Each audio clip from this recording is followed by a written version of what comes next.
உடல் பொருள் ஆவி அத்தனையும் அர்ப்பணித்து செயற்பட்டவர்.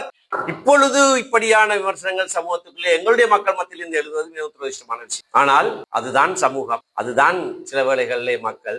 ஆனால் எங்களை பொறுத்தவரையிலே எங்களுடைய பெருந்தலைவராக இருந்து மரணித்த 2016ஆம் ஆண்டு நவம்பர் மாதத்தில் முதலாவது இடைக்கால அறிக்கை தயாரான போது அதை வெளியிடுவதற்கு ஒரு தேதி குறிக்கப்பட்டது.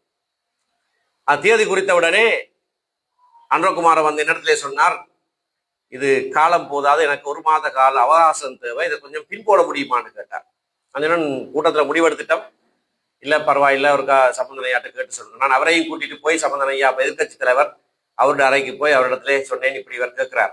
சம்பந்தனையா கேட்டார், ஏன் உங்களுக்கு என்னத்துக்கு கால அவகாசம்?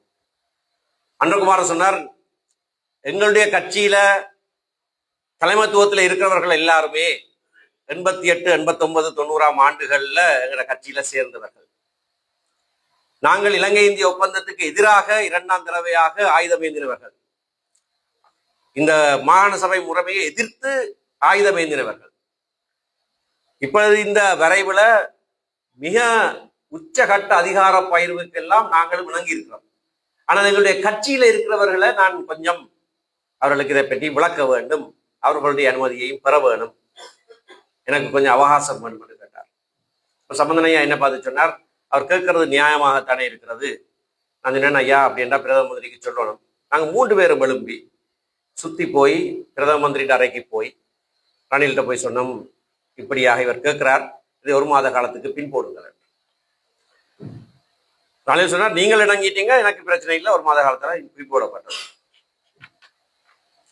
1 மாத காலத்துக்கு பிறகு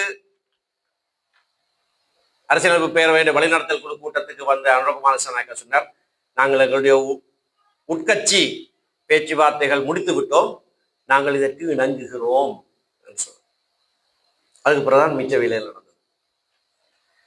அப்ப இந்த சில இப்படியான விட்டுக் கொடுப்புகள் செய்து எப்படியாகிலும் இதை ஒப்பேற்ற வேண்டும் என்பதில் மிக மிக குறியாக ஐயா இருந்தவர். 2020ஆம் ஆண்டு திருவண்ணாமலை கட்சி உறுப்பினர் எல்லாருக்கும் தெரியும், மாவட்ட கிளையை கூட்டி தேர்தலுக்கு முதல் ஐயா ஒரு அறிவிப்பு செய்தவர். ஞாபகம் இருக்க வேணும். நான் இந்த தடவை தேர்தலில் போட்டியிடவில்லை, நான் இந்த தடவை தேர்தலில் போட்டியிடவில்லை, அறிவிப்பாகத்தான் சொன்னவர். ஆனால் அதுக்கு பிறகு அந்த நிலைமை மாறினது.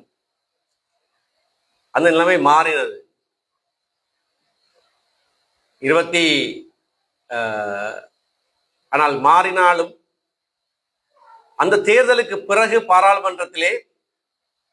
அந்த பாராளுமன்றத்திலே ஐயா தெரிவு செய்யப்பட்டார், முதலாவது தெரிவு செய்யப்பட்டார். அந்த பாராளுமன்றத்திலே ஒரு உரையாவது ஐயா செய்யவில்லை. அவருடைய உடல்நலம் அதுக்கு இடம் கொடுக்கவில்லை. அதுக்கு முன்னர் அவருடைய பாராளுமன்ற பேச்சுக்கள் அதை பற்றி வர்ணிப்பது கஷ்டம். 1 மணித்தியாலம் 1.5 மணித்தியாலம் பேசுவார். எங்களுக்கு 1.5 மணித்தியாலம் கட்சிக்கு நேரம் இருந்தால் 1 மணித்தியாலம் 25 நிமிஷம் பேசிவிட்டு சொல்லுவார், இன்னும் நிறைய நேரம் இருக்கு, நீங்க 5-6 பேர் பேசுங்கன்னு சொல்லுவார். 5 நிமிஷம் தான் இருக்கு மிச்சம். அப்படியாக பேசுவார். ஒரு தடவை 90 நிமிஷம் பேசிவிட்டார். அதுக்கு பிறகு மட்டக்களப்புல ஒரு கூட்டம். கூட்டத்துல அப்ப எங்க பாராளுமன்ற உறுப்பினராக இருந்த அரியநேத்திரன் சொன்னார், ஐயா இந்த தள்ளாத வயசுலையும் இங்க வந்துட்டார் கூட்டத்துக்கு.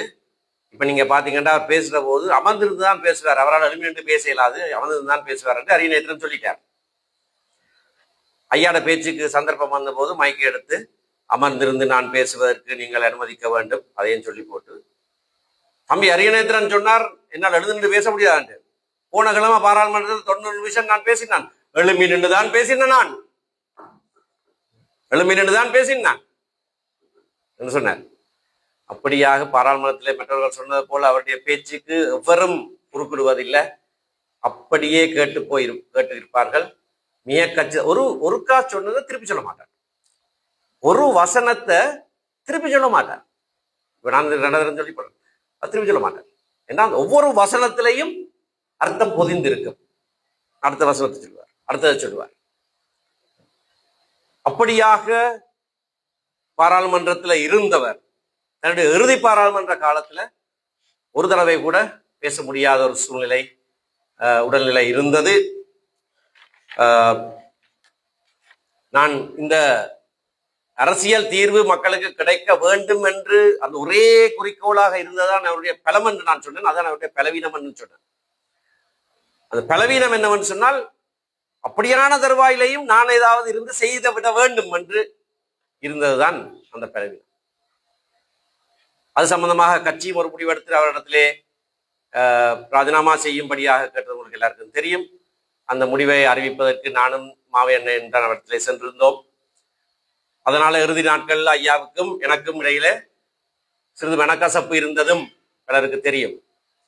ஆனால் நான் கட்சி கூட்டங்கள்லையும் சொல்லியிருக்கிறேன், ஒரு தகப்பன் இயலாத நிலைக்கு வருகிற போது பிள்ளைகள் ஐயா அப்பா நீங்க வேலைக்கு போகலாம் இருங்கோ, அது நாங்கள் பார்த்துக்கொள்றோம் என்று சொல்ற மாதிரியாகத்தான் நான் செயற்பட்டனே தவிர அது எந்த விதமான அவமரியாதையான செயற்பாடும் அல்ல. ஆனால் அவருக்கு இருந்த அந்த ஆதங்கம் தன்னுடைய வாழ்நாளிலே அவர் நம்பினார், முற்றுமுழுதாக நம்பினார், செய்ய வேண்டும் என்று நம்பினார், செய்ய முடியும் என்று நம்பினார், விடாப்பிடியாக நம்பினார்.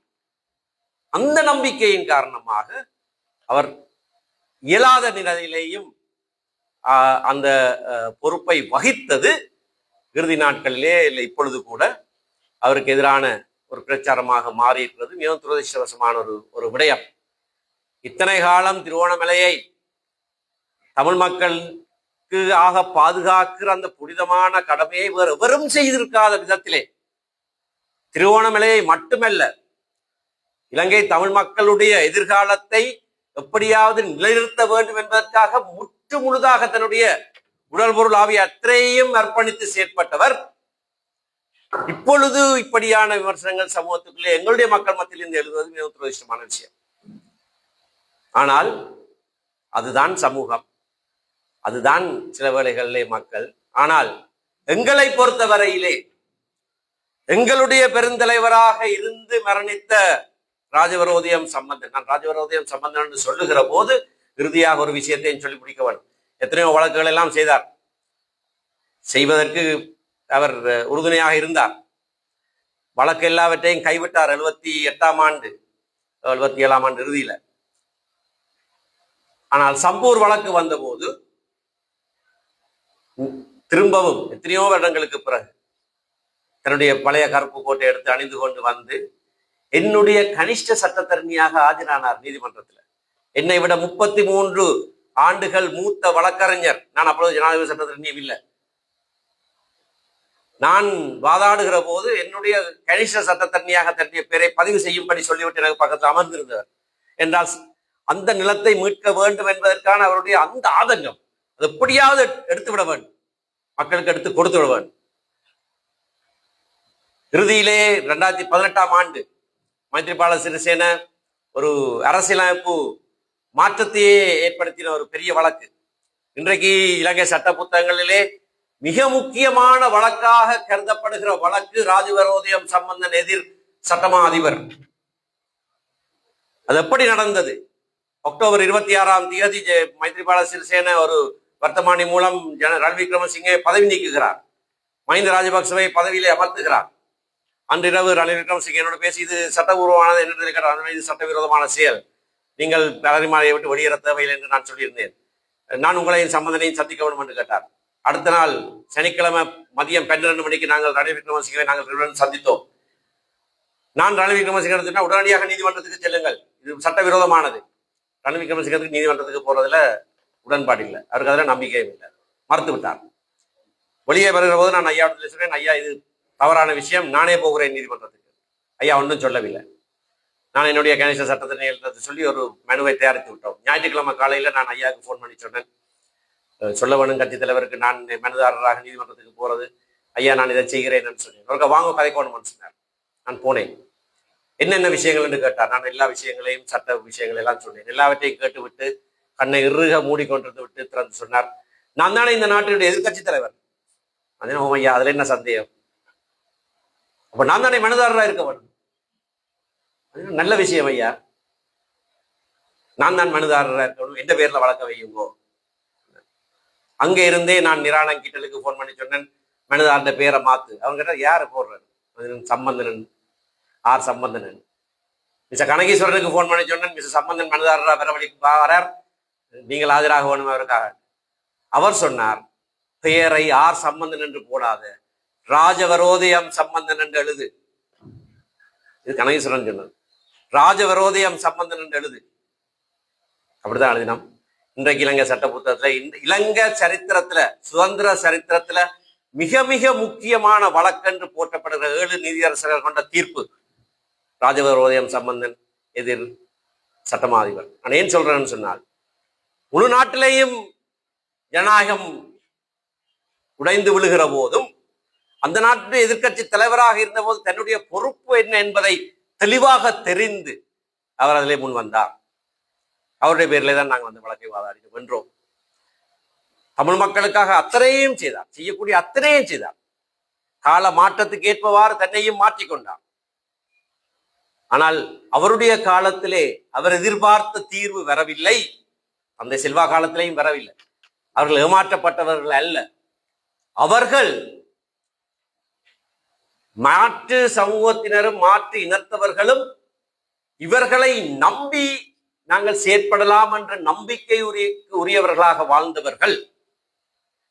நாட்டு மக்களும், எல்லா மக்களும், அவர் மரணிப்பதற்கு சில மாதங்களுக்கு முன்னர் மாத்தறையிலே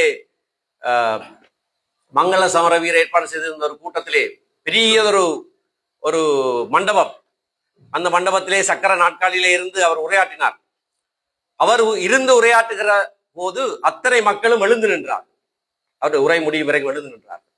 அந்த அளவுக்கு முழு நாட்டிலேயும் மரியாதைக்குரியவராக இருந்ததற்கான நாங்கள் எங்களை நம்பின எங்களுடைய வாக்கை ஒருபோதும் நாங்கள் கைவிடவில்லை.